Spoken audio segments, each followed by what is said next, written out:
اور اگر تم لوگوں کو معلوم ہو کہ میاں بیوی میں انبن ہے تو ایک منصف مرد کے خاندان میں سے اور ایک منصف عورت کے خاندان میں سے مقرر کرو.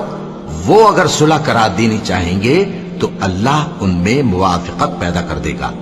کچھ شک نہیں کہ اللہ سب کچھ جانتا ہے، سب باتوں سے خبردار ہے. اور اللہ ہی کی عبادت کرو اور اس کے ساتھ کسی چیز کو شریک نہ بناؤ. اور ماں باپ اور قرابت والوں اور یتیموں اور ناداروں اور رشتہ دار ہمسایوں اور اجنبی ہمسایوں اور پاس بیٹھنے والوں اور مسافروں اور جو لوگ تمہارے قبضے میں ہوں سب کے ساتھ حسن سلوک کرو. بے شک اللہ تکبر کرنے والے، بڑائی مارنے والے کو دوست نہیں رکھتا. جو خود بھی بخل کریں اور لوگوں کو بھی بخل سکھائیں، اور جو مال اللہ نے ان کو اپنے فضل سے عطا فرمایا ہے اسے چھپا چھپا کے رکھیں. اور ہم نے کافروں کے لیے ذلت کا عذاب تیار کر رکھا ہے. اور جو خرچ بھی کریں تو اللہ کے لیے نہیں بلکہ لوگوں کے دکھانے کو.